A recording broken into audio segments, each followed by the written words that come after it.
Israel અને Gaza વચ્ચે યુદ્ધ વિરામ હતું. એવી યુદ્ધ વિરામનો સમય પૂરો થયો અને ઇઝરાયલે 12 કલાકમાં ગાઝા ઉપર ફરી હુમલો કર્યો અને 400 લોકોને મારી નાખ્યા. આમાં આ વખતે પ્રેગ્નન્ટ લેડી અને બાળકોની સંખ્યા પણ વધારે છે એવું હમાસનું કહેવું છે. ટ્રમ્પ હવે ડબલ ઢોલકી કરતા વગાડતા હોય એવું લાગે છે અને પોતે જ પોતાની વાતમાં ફસાઈ ગયા હોય અને પોતે જે મોટી મોટી વાતો કરી હતી કે હું આવીશ અને 24 કલાકમાં યુદ્ધ ખતમ કરી દઈશ, એ વાત હવે ખોટી પુરવાર થઈ રહી છે.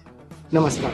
દુનિયામાં છેલ્લા 3 વર્ષથી 2 મોટા યુદ્ધો ચાલે છે. કોઈના પેટનું પાણી હલતું નથી. 7 ઓક્ટોબર 2023માં ઇઝરાયલમાં હમાસે હુમલો કર્યો. ત્યારથી ઇઝરાયલ અને હમાસ વચ્ચે યુદ્ધ ચાલે છે. ઇઝરાયલે હમાસના 3 પ્રાઇમ મિનિસ્ટરને મારી નાખ્યા છે આ સમય દરમિયાન. 30 જુલાઈ 2024માં હમાસના ચીફ ઇસ્માઇલ હાનિયેને ઈરાન ગયો હતો, ત્યાંથી મિસાઇલ એટેકમાં મોત થયું હતું. 16 ઓક્ટોબર 2024 હમાસના એના પછીના ચીફ યાહ્યા સિનવારનું ડ્રોન હુમલામાં મોત થયું અને હવે 18 માર્ચ 2025 હમાસના વડાપ્રધાન ઇસામદીન અબ્દુલ્લા અલ દાલિસનું પણ મોત થયું છે. ઇઝરાયલ કોઈ પણ હિસાબે હમાસને ખતમ કરવા માંગે છે.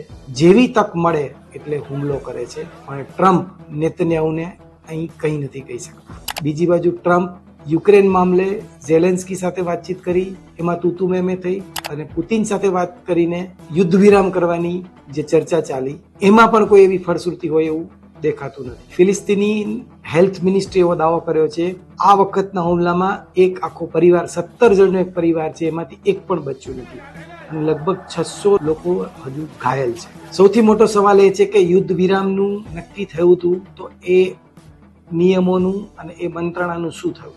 17 જાન્યુઆરી 2025માં કતાર અને મિસ્રની અધ્યક્ષતામાં ઇઝરાયલ અને હમાસ વચ્ચે યુદ્ધ વિરામની સમજૂતી થઈ હતી.